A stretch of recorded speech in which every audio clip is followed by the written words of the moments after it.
It wasn't on. Sorry. They were amazing. Please give them another round of applause.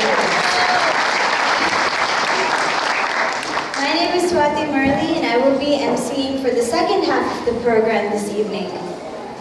And to kickstart this second half of the program, I would like to welcome His Holiness GunaGrahi Swami onto the stage to give the lecture. His Holiness GunaGrahi Swami has been practicing Bhakti Yoga since 1969 under the guidance of His Divine Grace, A.C. BhaktiVedanta Swami Prabhupada, the founder of ISKCON. He received initiation from Srila Prabhupada in 1971. Since then, he has served as temple president in New York, Buffalo, and San Diego. He developed successful recruiting and training programs for new devotees, guided 2 Govinda's vegetarian restaurants, which is, pretty big since ISKCON we love prasadam. Inaugurated the Krishna Fest traveling festival and book distribution party, and has traveled and preached extensively throughout the world. In recent years, he has spearheaded the establishment of a successful temple and cultural complex in the heart of Buenos Aires, Argentina. In 1983, Maharaj accepted the order of sannyas, which is celibate monk, and is presently zonal secretary for Argentina and Uruguay. He's also one of ISKCON's initiating spiritual leaders, spiritual masters. The Swami will be accompanied by His Grace Ajamel Das, a Bhakti yogi and musician from Bengal, India. He has been singing his whole life and has been touring the world for many years, presenting kirtan. He currently resides in Toronto, Canada. Please help me welcome Maharaj and Ajamel Prabhu onto the stage.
We'll set up after.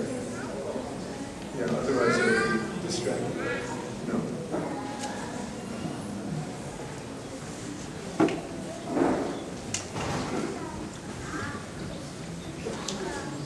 Hare Krishna. Hare Krishna. So please repeat. Om Namo Bhagavate Vasudevaya. Om Namo Bhagavate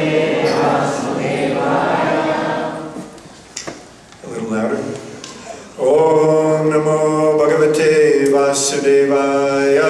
Om Namo Bhagavate Vasudevaya. Om Namo Bhagavate Vasudevaya. Om Namo Bhagavate Vasudevaya. So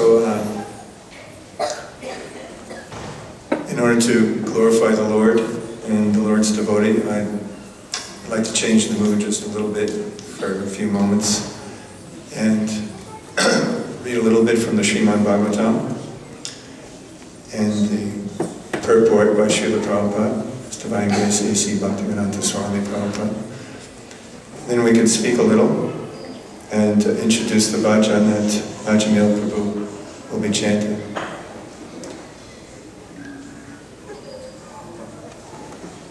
So this is a very beautiful verse from the first canto, 13th chapter. It's text number 10. The chapter is entitled Dhritarashtra Quits Home and Yudhisthira Maharaj is Glorifying Vidura Prabhu. Bhavadvida Bhagavata Stirtha Bhuta Swayam Vibo Tirtha Kurvanti Tirthani Svantastena Gadapita. My Lord, devotees like your good self are verily holy places personified. Because you carry the personality of Godhead within your heart, you turn all places into places of pilgrimage. Srila Prabhupada explains. The personality of Godhead is omnipresent by His diverse potencies everywhere. Just as the power of electricity is distributed everywhere within space. Similarly, the Lord's omnipresence is perceived and manifested by His unalloyed devotees, like Vidura. Just as electricity is manifest in an electric bulb. A pure devotee like Vidura always feels the presence of the Lord everywhere. He sees everything in the potency of the Lord, and the Lord in everything. The holy places all over the earth are meant for purifying the polluted consciousness of the human being by an atmosphere surcharged with the presence of the Lord's unalloyed devotees. If anyone visits a holy place, he must search out the pure devotees residing in such holy places, take lessons from them, try to apply such instructions in practical life, and thus gradually prepare oneself for the ultimate salvation, going back to Godhead. Jnanatamandasya Gyananjana Salakaya Chakshurmilitam Jena Tasmai Shri Gurave Namaha. Vanchakalpatarubhyascha Kripasindhuvyeva cha Patitanam Pavanebhyo Vaishnavebhyo Namo Namaha. I chose this particular verse to read today because when the devotees of the Hare Krishna movement of ISKCON celebrate Janmashtami, the appearance of the Lord, practically simultaneously we're celebrating the appearance of Srila Prabhupada, the founder Acharya of our movement. By Krishna's arrangement, Srila Prabhupada took birth the day after Janmashtami on Nandotstava. And this is very significant for us because, as we know, Krishna took birth 5,000 years ago and he spoke the absolute truth for the benefit not only of Arjuna, but for the benefit of all people, for all time. And this absolute truth has been handed down by the chain of disciplic succession, so that we ourselves have access to it in this day and age.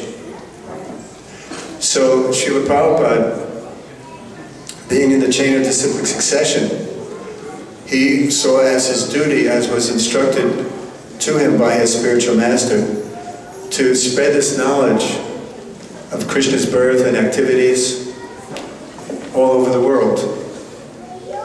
And so for us, celebrating the appearance of Krishna and the appearance of Srila Prabhupada is very significant, because without the appearance of Srila Prabhupada, Krishna never would have appeared before us. He never would have taken birth in our hearts. And we would have been drowning in the ocean of misery for who knows how many births and deaths.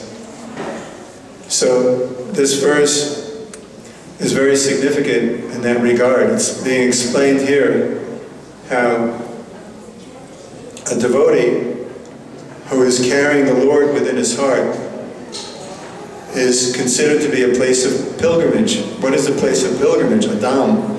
A Dham is where Krishna is residing.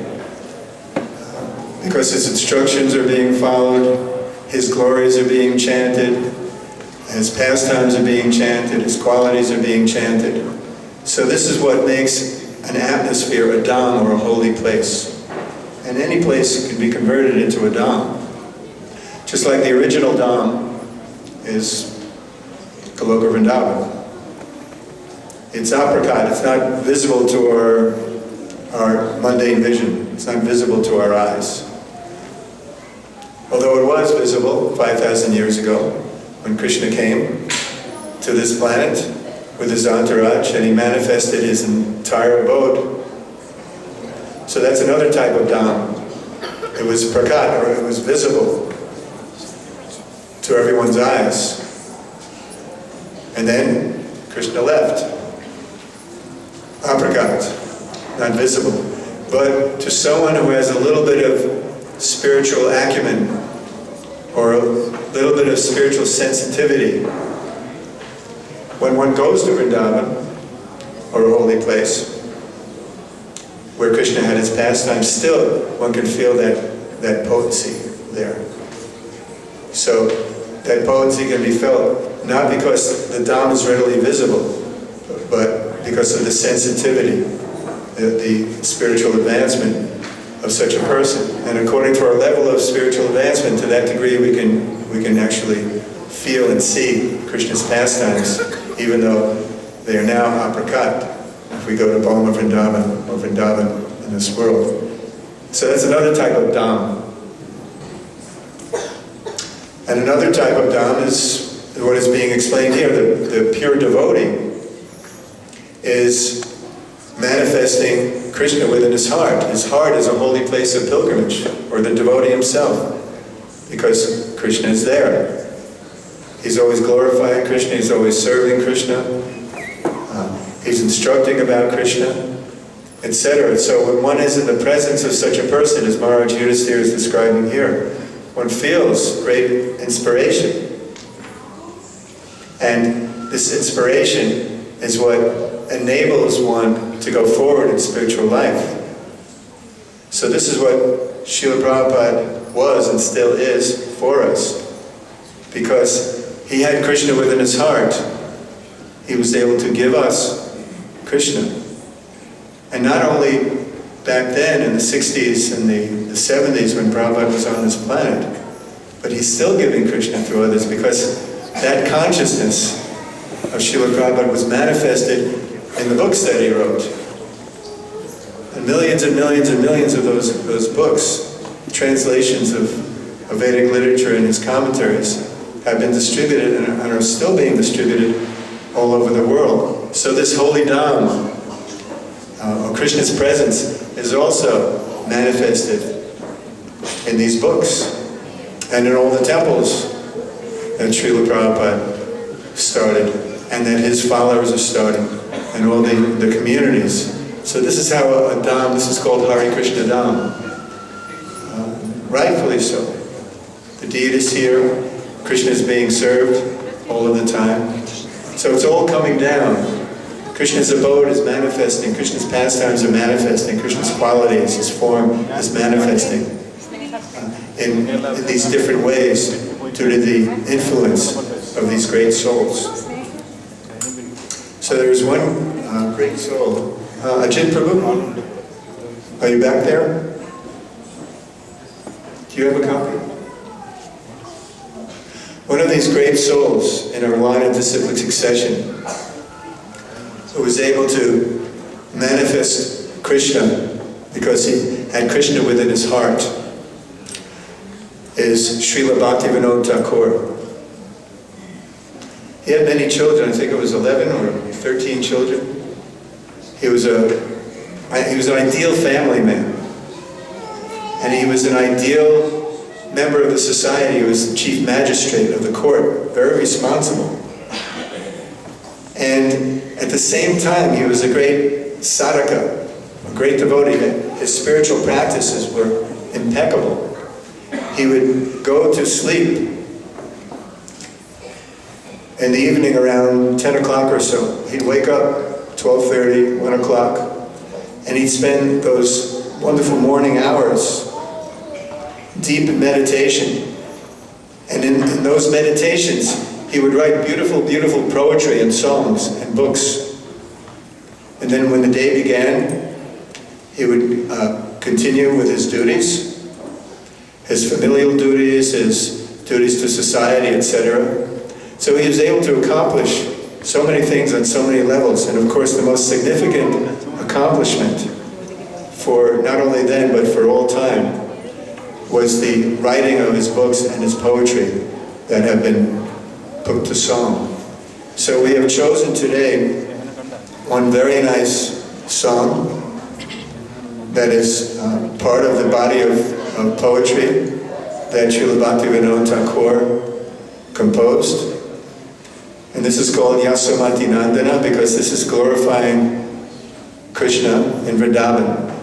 Krishna has so many names according to all of his qualities. His qualities are unlimited. And his names, they're transcendental. By reciting these names, then one can feel the presence of the Lord. Just like Prabhupada is saying, similarly, the Lord's omnipresence is perceived and manifested by his unalloyed devotees, like Vidura. So, Srila BhaktiVedanta Thakur is manifesting Krishna by chanting these transcendental names, by writing these transcendental names, because Krishna and his name are the same. He's absolute. Whether it's the name Krishna or Rama or Govinda. And here we have so many beautiful names of the Lord describing his pastimes. So this is another way the pure devotee can write, and as we recite these beautiful songs, we can also become absorbed in Krishna consciousness. It's such a wonderful, easy way. I was thinking today, as I was watching this entertainment, the musicians, the dancers, and so on, the Vedic culture of India is so wonderful because everything is there that we like to do and we like to see. All of these cultural arts that are now being presented in modern society in a pervertedly reflected way, the music, the dance, etc. Originally, music and dance was meant to glorify the Lord. So when we see that being done in the Lord's glorification, it's a great source of inspiration and purification. And it's such an easy way to become conscious of the Lord, to have the Lord manifest within our hearts, to feel that divine presence by being absorbed in the pastimes of the Lord, the qualities of the Lord, etc., as we can see them being displayed in these beautiful art forms. So music is so attractive to everyone. As we say, as we like to point out, when someone is talking to another person about music, they never ask the question, do you like music? Has anyone ever asked you, do you like music? No. But they do ask, what type of music do you like? Because everybody likes music. It's just like no one ever asks you if you like to eat. Because it's obvious. Everybody likes to eat. But what they ask is, what do you like to eat? So, music is so attractive. And for us, this type of music is unlimitedly attractive. And it's so nice because it's such an easy way to come together and be conscious of the Supreme Lord together. We're pouring out our emotions together. We're focusing on God. The music is very beautiful to hear. So all our senses are being satisfied in a spiritual way. So this is what makes this cultural event so nice for all of us. So I'd like to call out Ajamil Prabhu. and the musicians and chanters. So while everything is being set up, which I hope it will be, I'd like to introduce Ajamil Prabhu. We've been traveling together for several years now. Ajamil comes from Bengal. He was born in Bengal, in the holy district of Nadia, birthplace of Lord Chaitanya. He was born just a little over an hour away from Sridham Mayapur, our world headquarters, and in the land where Lord Chaitanya manifested his Sankirtan pastimes, began the chanting of the holy names. So Ajamil Prabhu grew up surrounded by this kirtan, surrounded by this holy atmosphere. So he grew up chanting and hearing all these beautiful devotional songs. So when Ajamil Prabhu chants, you'll be able to feel that devotion and be able to get so absorbed in this beautiful, beautiful bhajan that we're singing. So if you can flash the bhajan on the screen, is that possible, or is the flasher up here? Okay, there it is. Okay, there's the translation. Okay, for those of you, I can't see anybody out there because of these lights. I know you're out there though. For those of you who aren't familiar with the translation of the song, I guess it'll be posted as we're chanting it as well. Is that true? Who's going to be working the screen? So as we sing the song, it's nice to have the Sanskrit. Oh, is that Bengali? I guess that's Bengali. It's nice to have the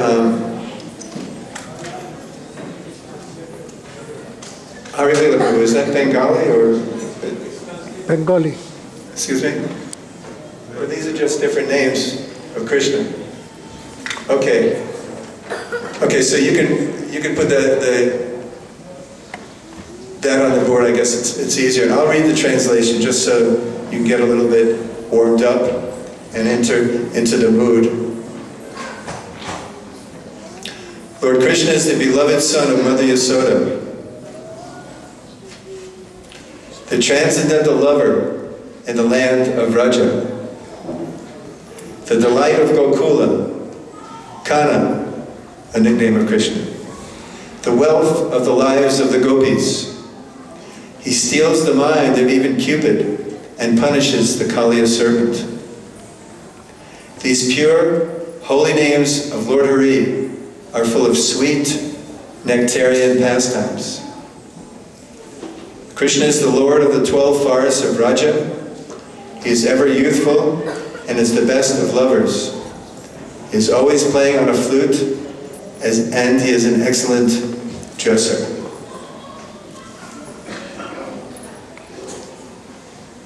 Krishna is the protector of the inhabitants of Raja, the destroyer of various demoniac dynasties, the keeper and tender of Nanda Maharaj's cows. There's no way to put the both languages together. It wasn't set up like that? Okay. The giver of pleasure to the cows, land, and spiritual senses, the husband of the goddess of fortune, the butter thief, and the beautiful coward boy of Nanda Maharaj. Krishna wanders along the banks of the Yamuna River, Yamuna Tatachara. He stole the garments of the young damsels of Braja, Gopi Basanahara, who were bathing there. He delights in the mellows of the rasa dance